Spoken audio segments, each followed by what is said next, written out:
Well, hello, everyone. I'm James Dobson, and you're listening to Family Talk, a listener-supported ministry. In fact, thank you so much for being part of that support for James Dobson Family Institute.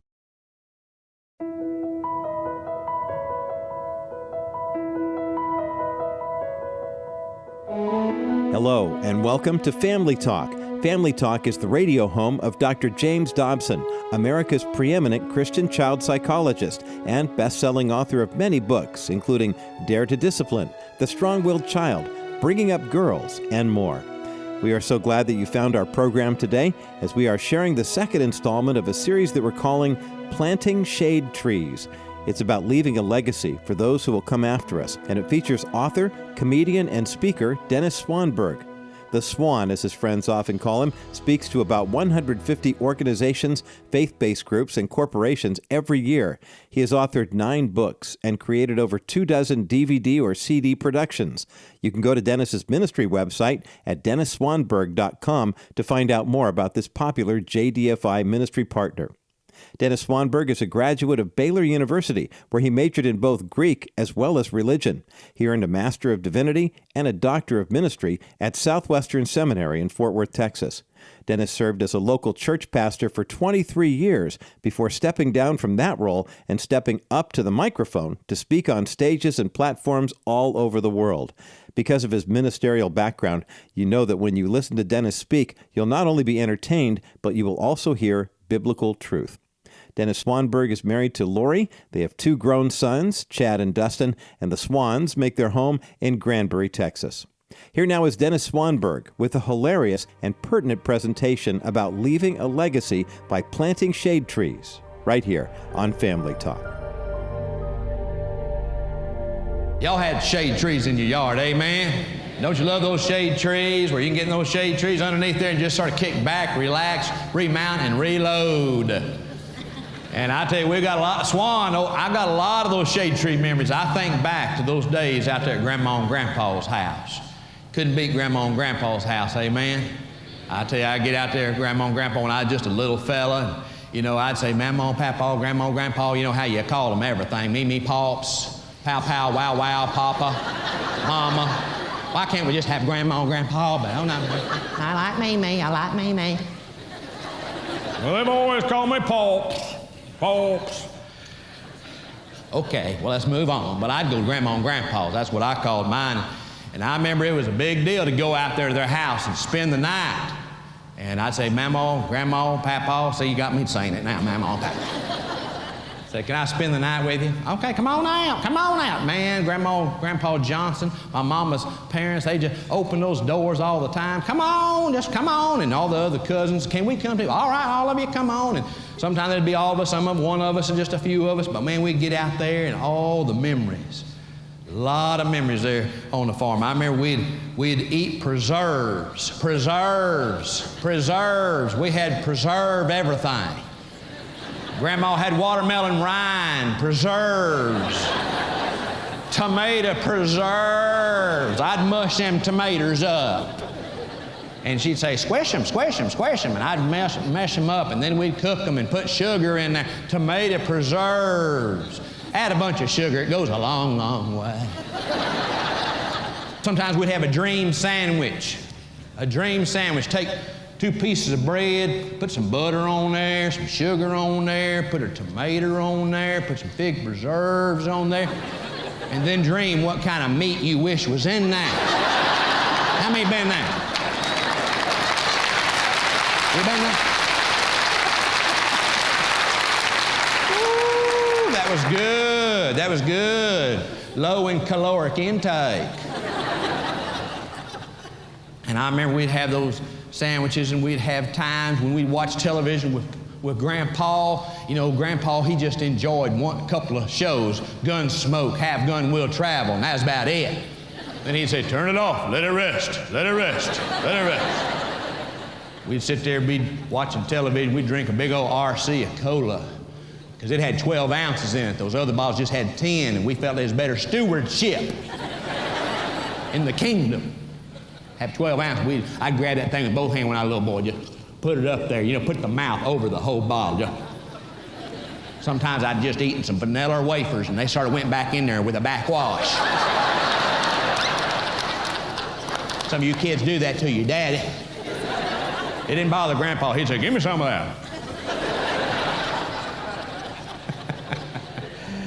Oh, and then but nighttime would come and it'd be cold sometime down there in Central Texas, cold. And Grandpa's house was old. Grandpa was born in the corner of the house that he slept in. He went to be with the Lord when he was 94. That's a long time in one corner. I felt like I've spent some time like that in the corner at schools forever and ever. Grandpa was in that corner. That was his corner, his bed. But when I'd spend the night with him, he said, you can sleep in my bed. He's old Swede. So I'd get in there, but it'd be cold. Because you see, Grandpa would turn all the little floor furnaces off, our little butane gas heaters off, because he's afraid that we might be gassed during the night. Didn't want to have a fire during the night. Turned it all off. No insulation in that house. Cold, friend. Are you hearing me? Cold. You see, Grandpa, because of that butane gas, just in case, he left the window open next to the bed about 6 inches. Wind just whip in on your bed, just whip in across you. There was times when my little hair would just blow in the wind. But it didn't bother Grandpa. He lived to be 94.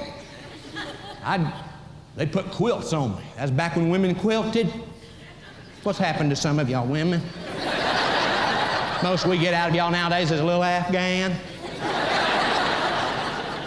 Little Afghan for Jesus. Man, they quilted back then. They'd quilt together. They'd get together and quilt.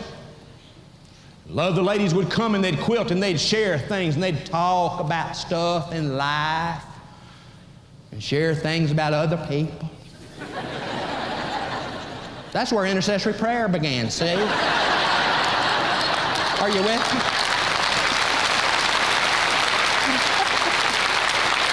Either that or you know how you'd have those telephones back then. We had a party line. We were 2 longs and a short. And we shared a party line with other farms. And if it wasn't even, maybe it was 2 shorts and a long and it wasn't yours, but you know, if you were bored. Some of y'all need to ask for forgiveness, I can tell right over here. We'd pick that phone up and listen in so we'd know how to pray for that family more effectively.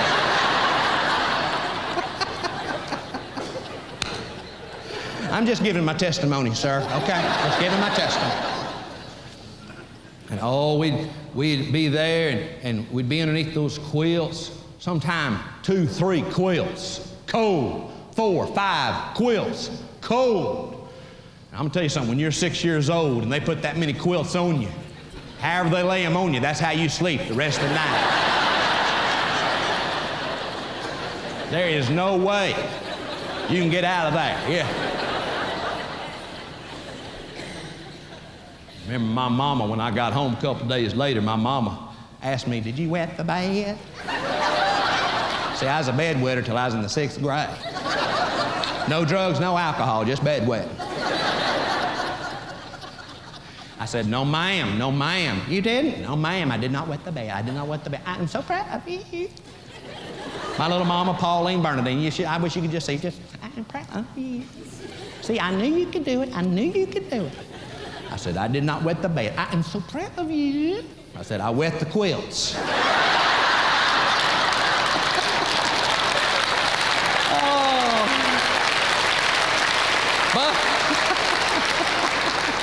I know I'm terrible, man, but I just had to share that story. Felt led. I just really realized that I look back on those days. Those are a lot of memories, you know, and we had some good times back there at the country. My mom and daddy, they're great people. Floyd, Leon, and Pauline Bernadine. They're great folks. Great mom and dad to me. And now they're great grandparents, good grandparents to my boys, you know. And I have great memories of them in those days, and even in these days. You know, just the other day, my little mama, Pauline Bernadine, my daddy, Floyd Leon, 6'2", 220. I was bonding with them. We were talking about days of old and stuff, you know, and I said, Mama, tell me about old daddy. What was old Floyd Leon like when he was a boy, a young man, when y'all were dating? Well, your daddy was aggressive. My daddy, Floyd Leon, Deacon Floyd, well, he wasn't always a deacon. My daddy, I said, Mama, what? I said, listen, did Daddy kiss you on the first date? Oh, yes, right on the mouth. Took my breath away. I asked him where he learned to kiss like that, and he said, siphoning gas.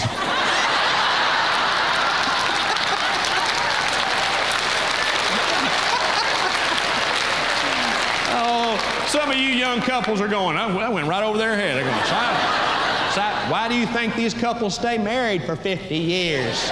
They learn to siphon gas early.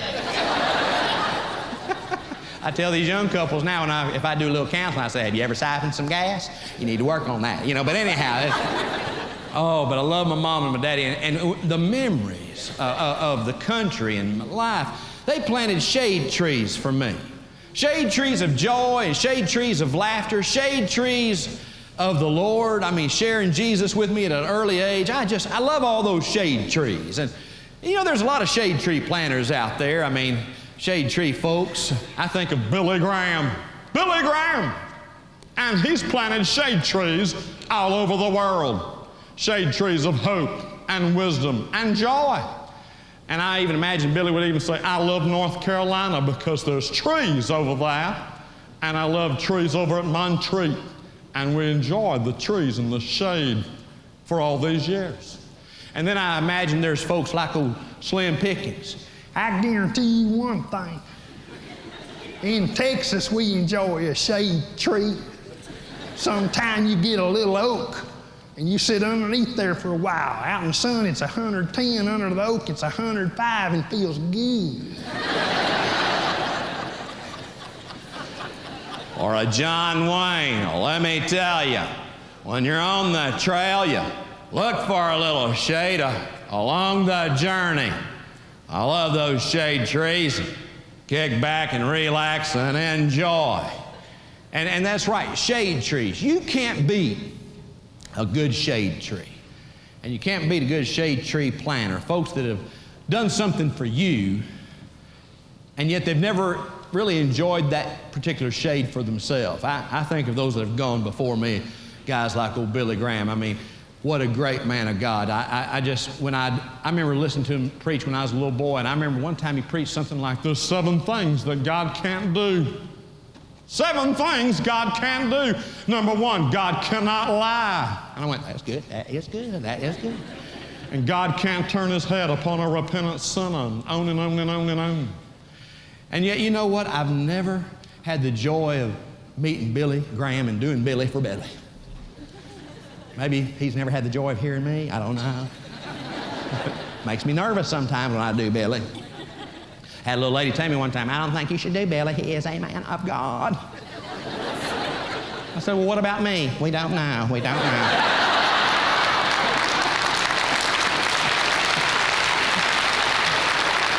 But I tell you what, old Billy Graham, he's planted many a shade tree and for me. And as I go and speak and entertain, and if I do a little Billy for someone, they just go, I'd like to do Billy again. And I said, I'm glad to do it over and over and over, forever and ever and ever. The way I learned to do Billy was I was watching The Tonight Show one night, years ago, and Johnny Carson was talking to Billy, and Billy was talking back to him, and Billy said, Johnny, you're a sinner. And I'm a sinner. And Johnny said, well, what about Ed? Ed McMahon. Ed too. And so I was watching that and I just said, and Ed too. Johnny, you're a sinner. And all of a sudden I learned and I picked up Billy. And so I get to do him all over the world. Impersonations. He planted a shade tree for me that he's never sat under. Oh, maybe someday I'll get to entertain him. I'd love to do that. If I ever get to meet Billy, I've already got it in my mind what I'm going to do. If I walk in the room, I'm saying, and I want you to stay right there. I'm coming to you. It'll only take me a moment to come, and I have no literature. I'm here. And I want to do Billy for Billy, And then I think of those others like a John Wayne, who's been a character a long, long time. And yet, I never got to meet him. He never got to meet me. He's been a blessing to me, a shade tree for me to entertain folks, because everybody loves the Duke. And of course, the Andy Griffith Show. Oh, Don Knotts, oh, Barney. Now listen. Listen to me. This body is a weapon, you know. Listen. Swan. I'm going to tell you something. I've enjoyed people all over the world. I love singing. I can sing a cappella, you know. But the Barn, I mean, he is just, I mean, I've done him forever. Everywhere I go, they say, do Barney. I go, well, listen, okay, get it together. Do a little Ernest T. Bass. Charlene, I love you, Charlene. And then old Barney will say, he's a nut, you know. And maybe if we met, he'd tell me that I'm a nut. But he planted a shade tree, don't you think, for me and for you? A shade tree that he never, ever got to sit under. Well, you go through the Bible and you come across folks that have done the very same thing. So get your Bible, I'm going to get mine, and turn to Jeremiah chapter 32. This is a tremendous passage of Scripture. I just love this Scripture. And it's talking about in the days of Jeremiah when God's people hadn't been faithful, when God's people had disobeyed, were worshiping other gods, not being faithful to the true God. And God warned them through the prophet Jeremiah over and over again. He said, listen, I'm going to tell you something now. He said, listen, if you don't straighten up, I'm going to let the Babylonians come in, and they're going to take over, and y'all are going to be dispersed, and it's not going to be the same. It's going to be no more. Are you listening? But they wouldn't listen. Jeremiah would preach and preach and preach. He preached for 40 years. But nothing happened. No one walked the aisle. No one paid him attention. I mean, that would be likened unto a Billy Graham that would preach here and here in this city and this crusade and that crusade, and no one ever come. No one comes. If no one ever came, it's the same kind of thing with old Jeremiah. But he preached and he shared, and in the midst of the time when the Babylonians were coming in to take over, the Lord was dealing with old Jeremiah. In verse 6, and Jeremiah said, the word of the Lord came to me, saying, behold, Hanamel, the son of Shalom, your uncle, is coming to you, saying, buy for yourself my field which is at Anathoth, for you have the right of redemption to buy it. In other words, before you leave, there is a field that you could purchase. It's basically in your family. Now, your family is going to want to get rid of that piece of property. They want to get a little money and get out while the getting is good. And they know that you're a softy. And they're going to come to you and ask for you to buy it. I want you to buy it. Because you see, I have plans. One day, my people will come back to Jerusalem. And when they come back, they're going to need a place to live. And they will have the field at Anathoth to come. And once again, houses and fields and vineyards will again be planted in this land. If you will, let Swan have a little liberty with the text. One day, folks will come back, and there will be shade trees here again. Do you know, to this day, one of the biggest things you can ever do in the Holy Land is to plant a tree?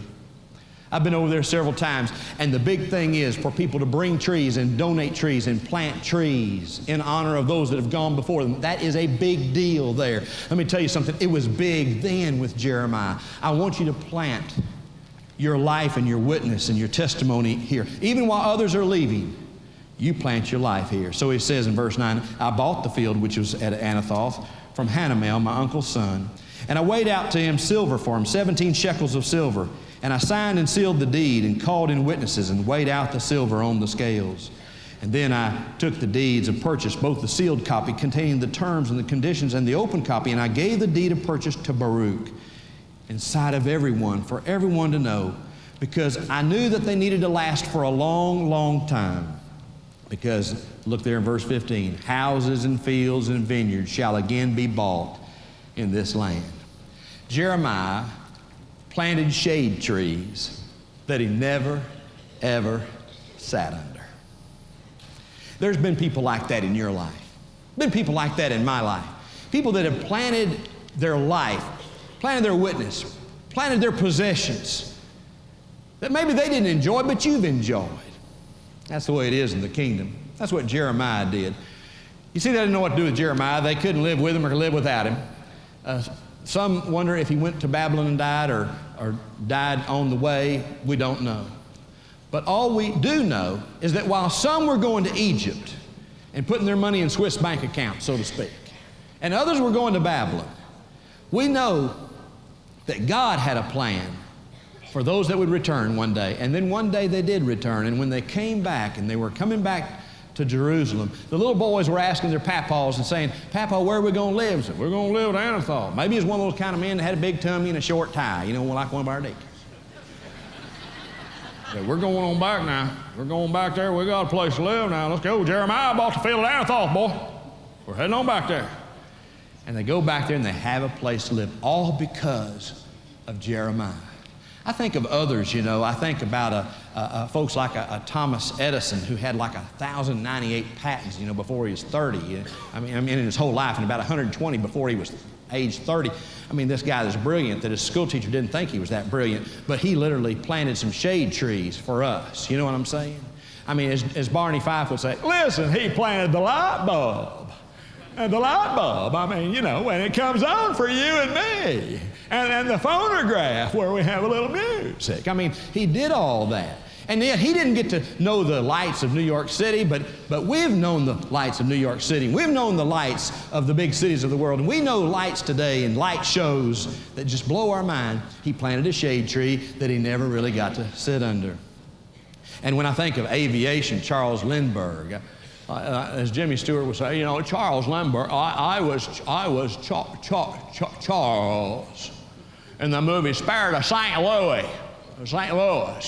And when I crossed the ocean, well, little did he know that he was planting a shade tree of aviation. Or as Billy would say, or like years ago, even before that, there were two young boys on the front row of a church, and their daddy was a preacher. And he was preaching and said, if God had intended man to fly, he would have given man wings. And nevertheless, those two boys of his who played with Deacon's kids, one day went out to Kitty Hawk, the Wright brothers, and took off in a plane. And their daddy said, those Deacon's kids are messing my boys.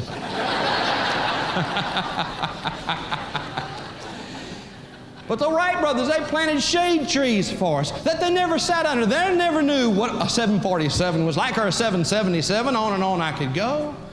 But they planted shade trees. Such is the case with the Jeremiah. Such is the case with those famous folks that we read about.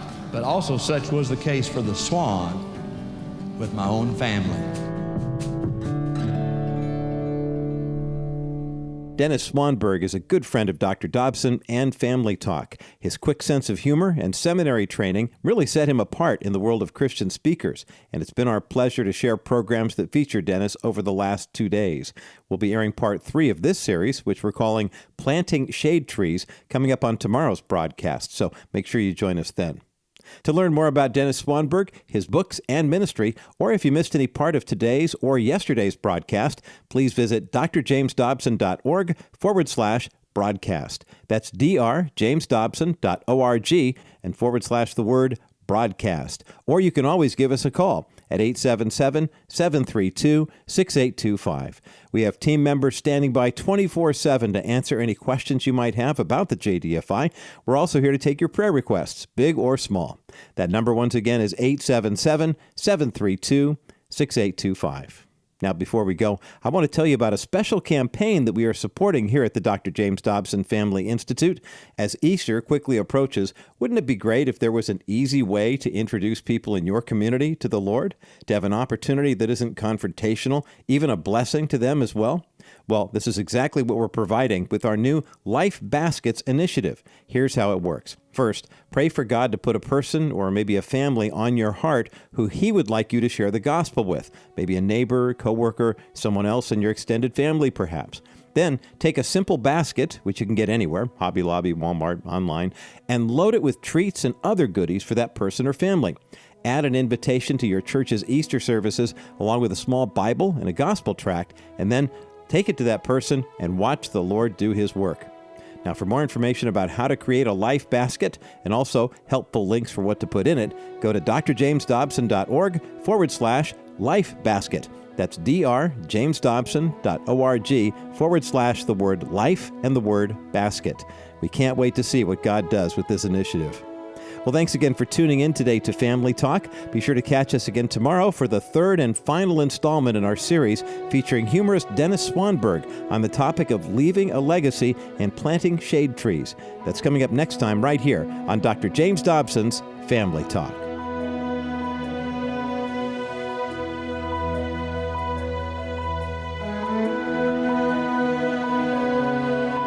This has been a presentation of the Dr. James Dobson Family Institute.